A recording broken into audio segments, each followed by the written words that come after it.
নমস্কার বন্ধুরা, চলে এলাম। আজকে বানাবো মিল্ক কেক। তার জন্য নিয়েছি গুঁড়ো দুধ এখানে 100 গ্রাম, আর টক দই আছে, আর চিনি, এলাচ আর ঘি। এই কটা জিনিস দিয়েই বানাবো। সবার প্রথমে কড়াতে আমি দিয়ে দেবো হচ্ছে তোমার এখানে যে চিনি আছে, ঘি দিয়ে দেবো। এখানে 100 গ্রাম গুঁড়ো দুধ, চিনি দিয়েছি এখানে 75 গ্রাম বা 50 গ্রাম চিনি দিলেও কিন্তু হয়ে যাবে।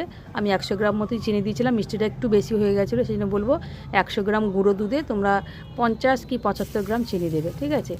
আর ঘিটা গরম হয়ে গলে গেলে তার মধ্যে যতটা গুঁড়ো দুধ সেই পরিমাণ তার ডবল পরিমাণ জল দেবে। যদি 1 বাটি গুঁড়ো দুধ হয় তুমি 2 বাটি জল দেবে। জলটা ভালো করে গরম হয়ে গেলে গুঁড়ো দুধটা দিয়ে ভালো করে নাড়বে।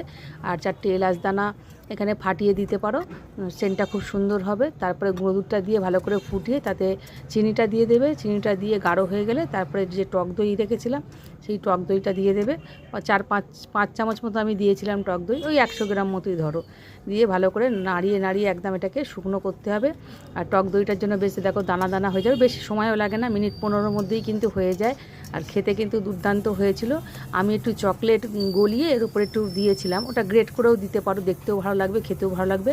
আর এখানে ঘি মাখিয়ে একটু কাগজ দিয়ে ফ্রিজে রেখে দিয়েছিলাম 2 ঘন্টা মতো। 1 ঘন্টা রাখলেও এটা টাইট হয়ে যাবে। তারপরে তুলে নিয়েছিলাম। চলো তুলে নিতে, আমার দেখাচ্ছি কেমন হয়েছে দেখতে। আমি একটু চকলেট দিয়েছি, আগেই বললাম, এই দেখো।